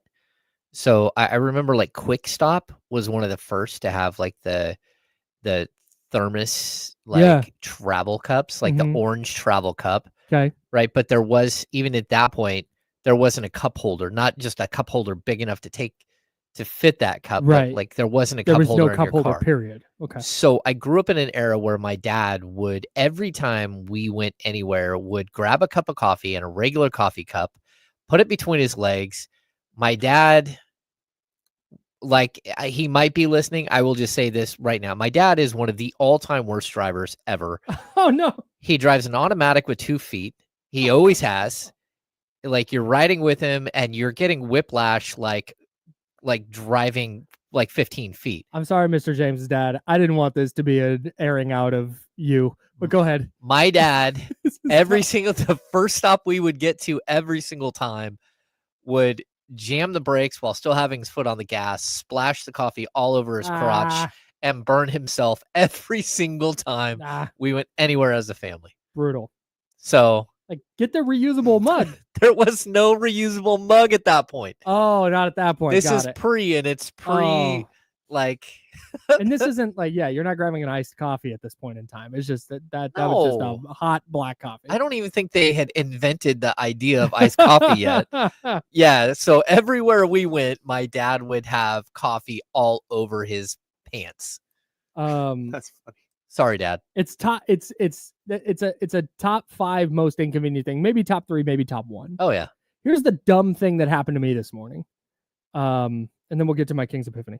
So I have not to brag, I have a Yeti water bottle. This one. It is too many ounces to fit in a normal cup holder. So I got one of those cup holder extenders that pops up out of your cup holder, and it's a big round cup holder that fits like a Yeti. Okay. Super convenient because I don't have to worry about where to set my water bottle anymore. But when I have a coffee in the morning, so I stopped at Dutch Bros on my way out today. When I have a coffee in the morning, I set it in the big cup holder and I just put my water bottle in the front seat because that's less of an inconvenience than when I'm driving with somebody, right? So I have my cup or my water bottle in the front seat. I have my plastic coffee cup in the big cup holder. I have to slam on the brakes at one point. And I reach over to grab my water bottle so it doesn't fly forward. And I kid you not, smack my coffee cup. Keep in mind, we're talking plastic coffee cup with the big opening so you don't have to use a straw. Yeah. I smack that and knock it over. I'm like, gosh darn it. Shucks. It's exactly what I said. That's right. Because again, I'm on the freeway. I'm on 80 near between like Antelope and Douglas. Oof. So we're in the stop and go portion of my drive. So I can't just like, oh, I'm doing 70 with nobody ahead of me. I can look up every once in a while just to make sure I'm good. No, I'm in bumper to bumper. My coffee is spilled. I pick it back up. The side of the cup has been split open.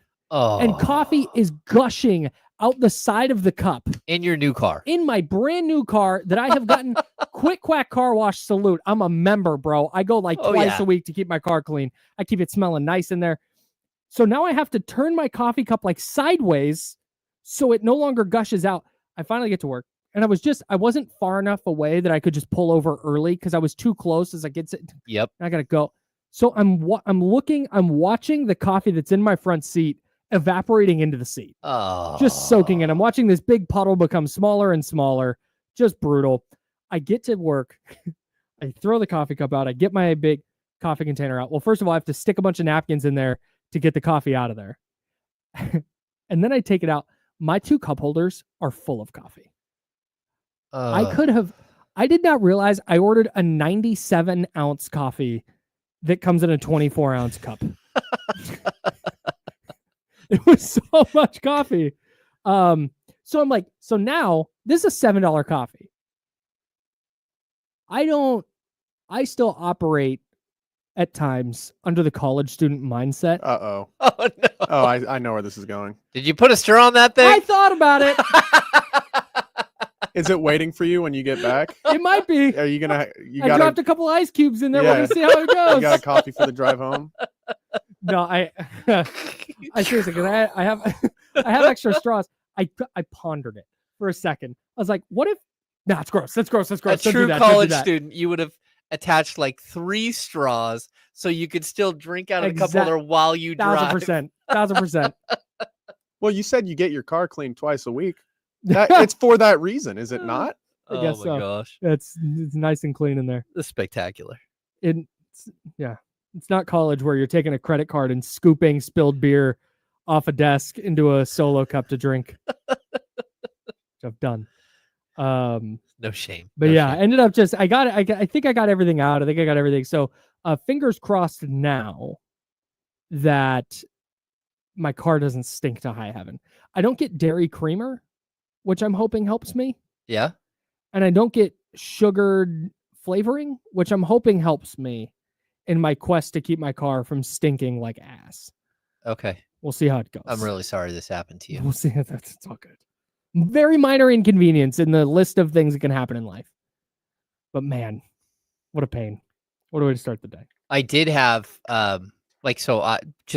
because we're laughing here, I'll tell you my Please. moment with Jay Huff. Oh yeah. Oh yes. Get us back into basketball this way. So I'm This is great. standing courtside As you do. with Mark Jones and Sean Cunningham. Great. And Jay Huff comes over to say hello to Mark Jones, and we're like, he says he greets all 3 of us, Mhm.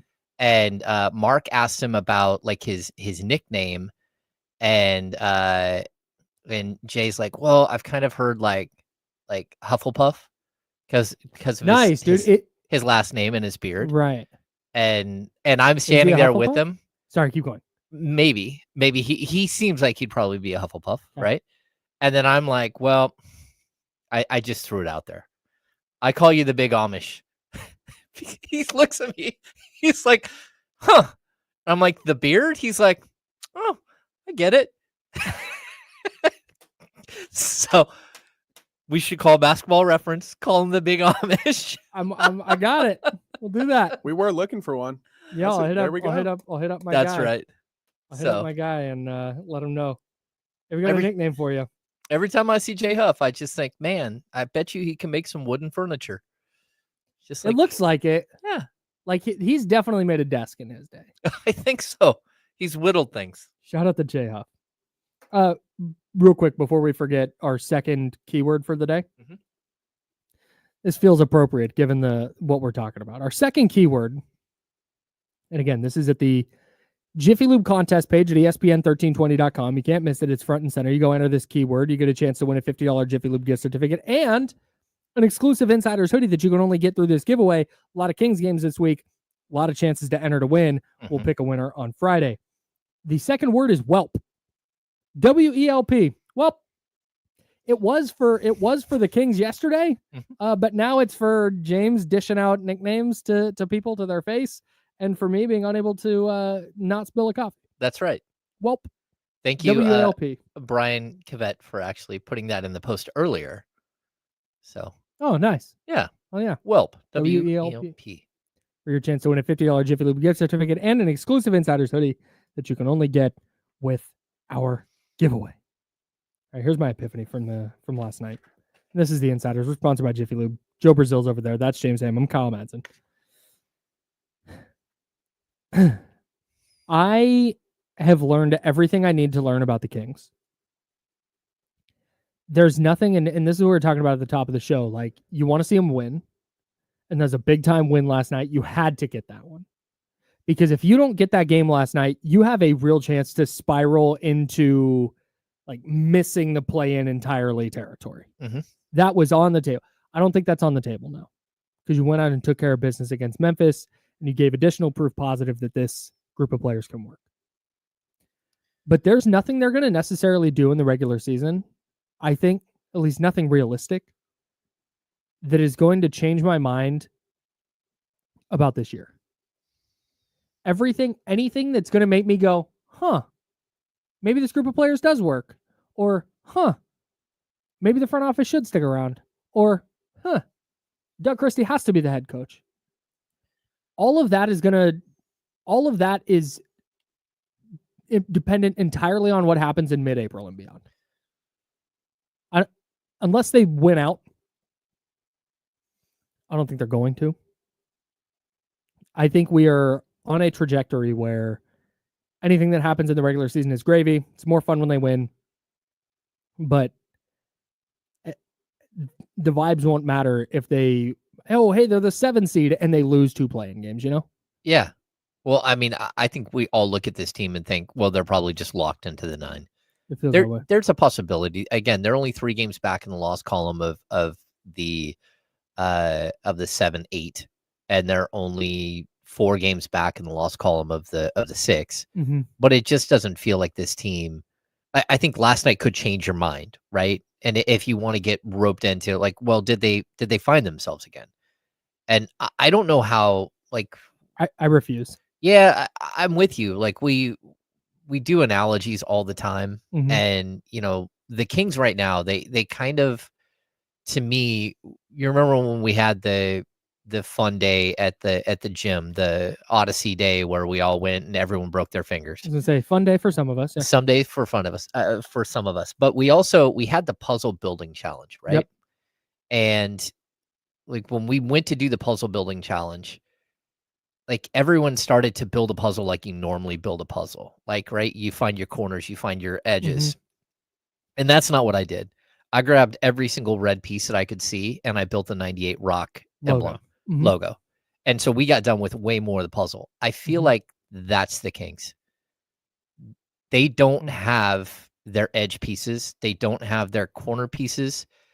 They just have the middle, the big middle, whatever it is, of what you think that they can be building. Sure. And that's just not the way you ever build. You always build with like, again, you find all the edge pieces, you find all the corner pieces, you build the puzzle, you build the frame. So then you can start filling in and it all makes sense. Mm-hmm.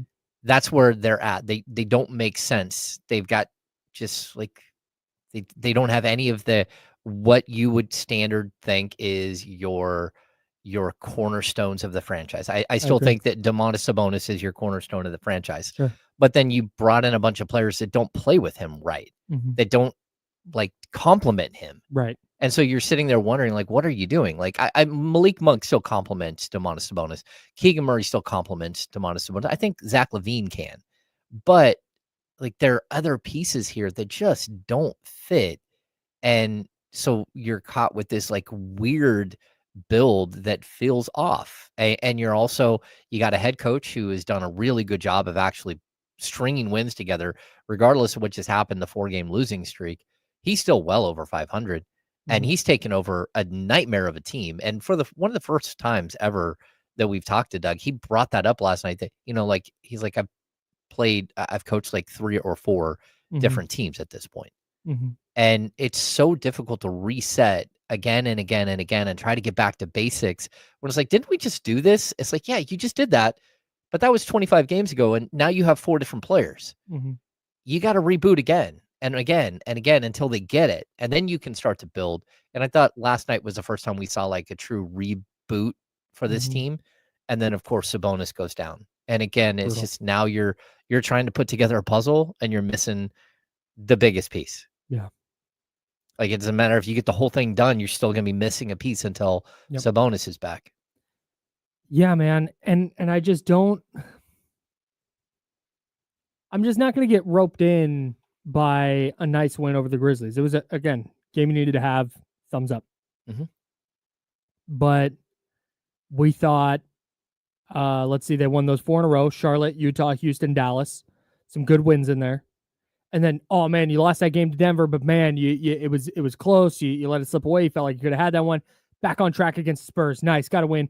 And then you lose 4 in a row. And you look pretty bad in that stretch. And I think that might just kind of be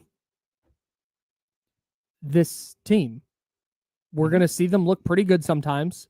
We're going to see them look pretty bad sometimes.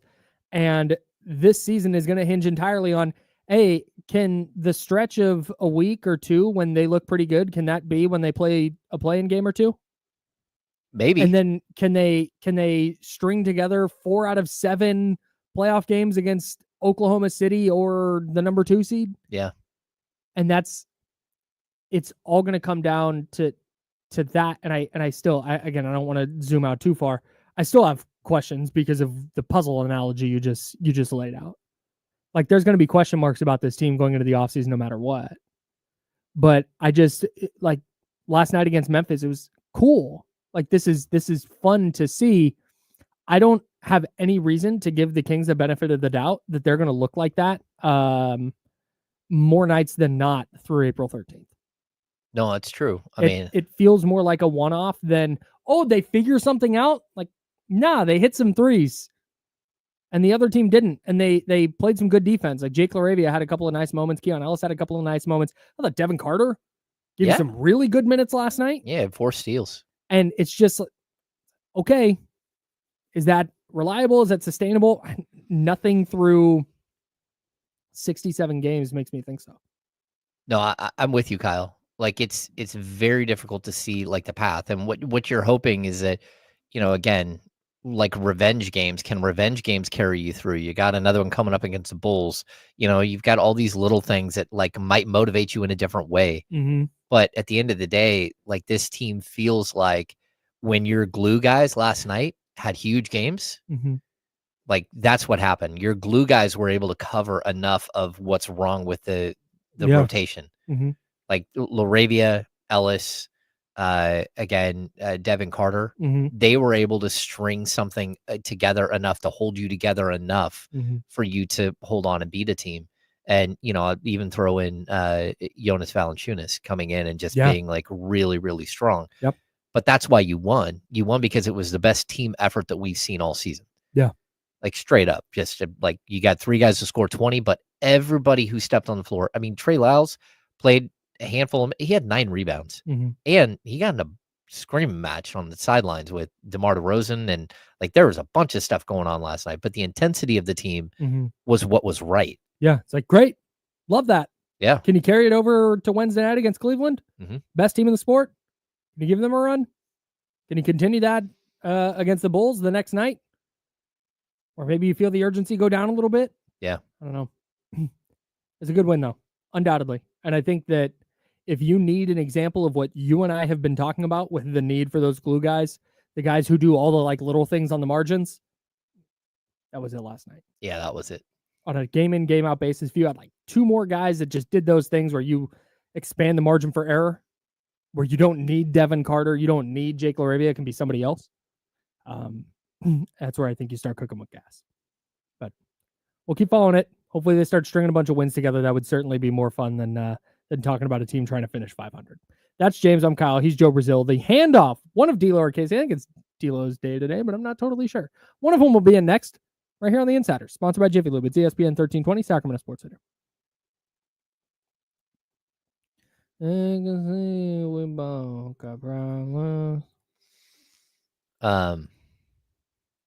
we didn't really get to the situation down.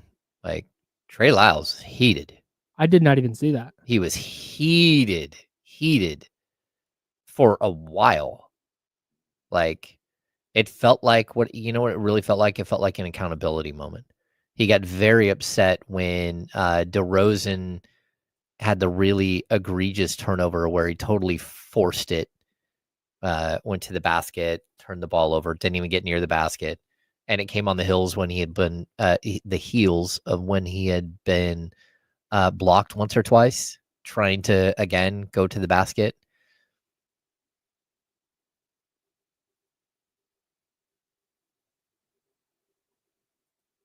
I'm okay with that. Everyone needs to be held accountable. Yep. And I don't hate DeMar DeRozan, but just because I don't believe that DeMar DeRozan and like Domantas Sabonis are the building blocks of a franchise together, like, Yeah. he just is a very specific, very different type of player.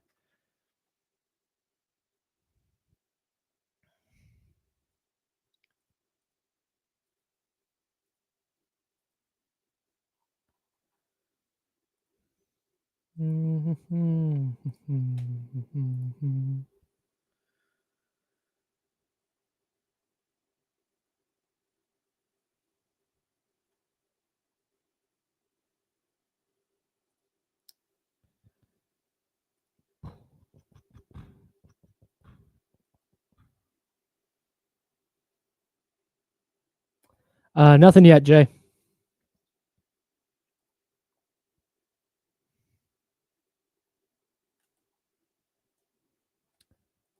This is for your boy. This is sore subject. I don't know who that is. He is a rapper who, when I was in college, I resembled. Oh. And I walked into class late one day, and some kid said something to the effect of like, "About time, Bubba Sparks," and everybody laughed. So,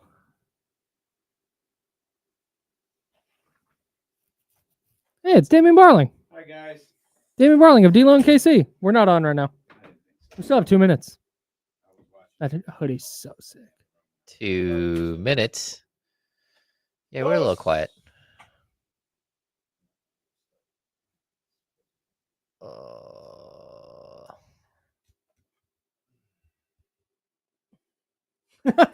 Zabo said hello in the chat. Hello, Zabo.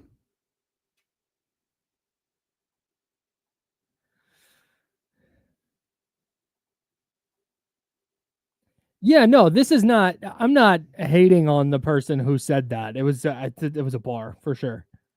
I just got. 15 years ago. Yeah, something like that. It does sound like your villain origin story.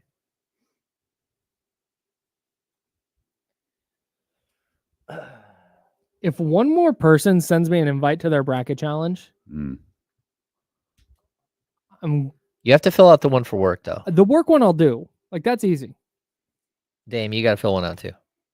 I don't mind filling one out. One of my buddies from high school,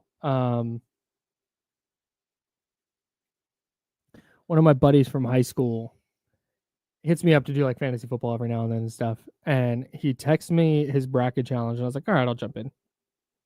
$100 buy-in? Like, I'm sorry, no. No, bro. What do you think this is? You're not going to get money from me for a fucking absolutely no chance, dude.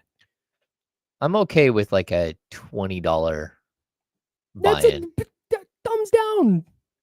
I know it seems like I spend money on a bunch of bullshit. I assure you I do not. And I will not spend money on a bracket challenge. I barely want that to spend I'm not $20. going to win. I barely want to spend $20 on.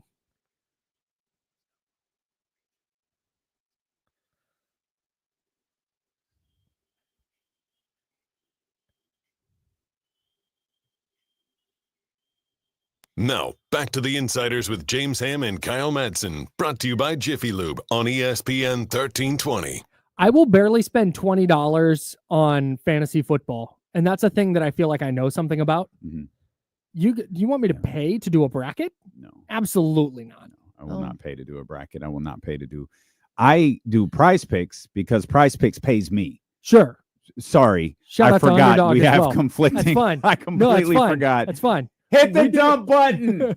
I We do- sincerely apologize. We do daily fantasy sports because yes, they pay us. that's correct. Yeah, like I'm sorry. Oh, hey, we got this great. Like, no, I'm not going to lose money for the sake of a commercial. No, help a brother out. You give me a little promo money. All right, let's see.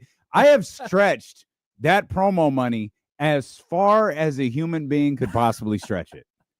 I hit big on Tyrese one Halliburton lineup. under. Bruh, Less. man, every time.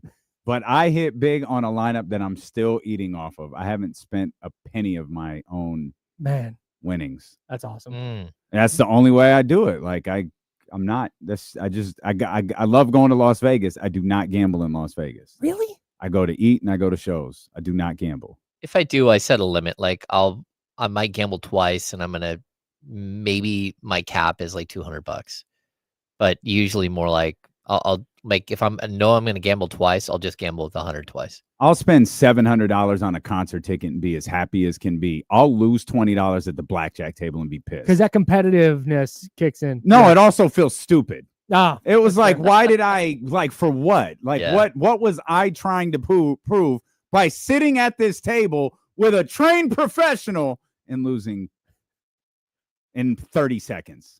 last time I went to Vegas, I was bragging to one of my friends I was with. I was like, dude, just take $100. You play craps. You can stand there with $100 and play craps for like 3 hours. Yeah. Like, it's just light work. I got on the worst run of craps that I've ever seen in my life. I was at that table for like 12 minutes. My buddy, after a couple of minutes, walked away. He wasn't even back to the room yet Oh, by the time I got up the elevator. see, that's a life that I'm not going to live ever. Just brutal. Just it would have been more productive for me to film myself flushing $100 down the toilet and be like, hey, content for the internet, than whatever I did at that craft table. You could have reversed and played the don't pass line, and like you can reverse your betting. Yeah, no, I don't. You don't know how to do that No, part? I do. Okay. I just didn't. Yeah. And it's 10 years ago now. So what are you going to do? This can't end well. I can see you're over it. Yeah, I don't want to turn this into a discussion about crap strategies. Yeah, well, okay. Oh, there you go. What? Well, okay. Kings got a win last night. They did. That's big time. Yeah, that was that reminded me of the Houston game. Oh, I thought Yeah. I thought they played really well versus Houston. I thought Houston, the game was never out of reach. Mm-hmm. Houston kept like clawing and scratching and fighting, and like they were in it, and they were in it Mhm. late. And I thought Sacramento did a great job in that game of just kind of stiff arming. Like, no, I see you. Yep. Single digits. I see you. Mm-hmm. Stiff arm. Domas goes down. Whatever. I see you. I think Domas went down in the first minute of Third that quarter. game, right? No, in the Houston game. Wasn't that Yeah. the game he went Yep. down in? Yeah, like first play. Get out. I got you. Stay away from me. That's what I thought that they did last night. They just kept putting the stiff arm out. We saw that lead get down. I think it was I don't remember if it got as high as 20 or 20 something, but step Mhm. back, Mhm. step back. And they fought them off, all the way until the fourth quarter, till the buzzer went off. And it was a good win for Sacramento, a desperately needed win, but one where I thought they played well on both ends of the floor. You had a lot of things go well. And I think, with hamstrings, you never really know what you're dealing with on a day-to-day basis.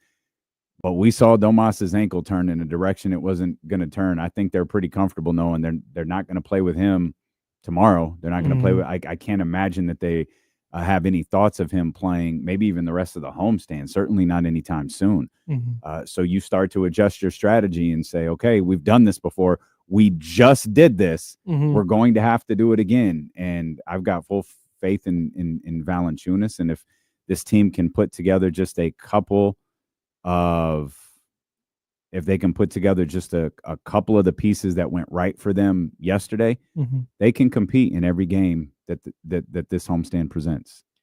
They don't have to be perfect, in my opinion, but they have to take components of what they did yesterday and implement them into other games. They have to be gritty.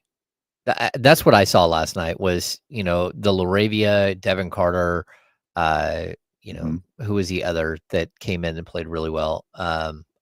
Keon Ellis. Yeah. And even Jonas, when they were gritty and they had all those steals. They were playing passing lanes, but they are also physical. Laravia got under Jaren Jackson Jr.'s skin and really, really took him out of the game. And, I just thought that we haven't seen that type of gritty performance. And it kind of shows you the starting five really isn't that gritty. Yeah. They're just not.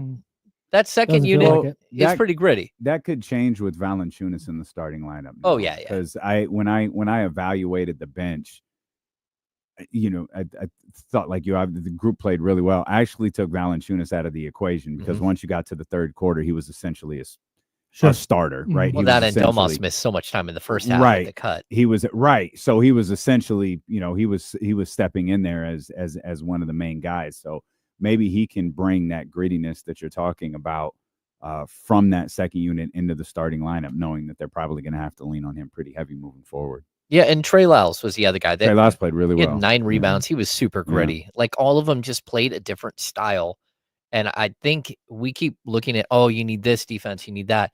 I think it might be that the physicality level, most of your physical players are playing on the bench.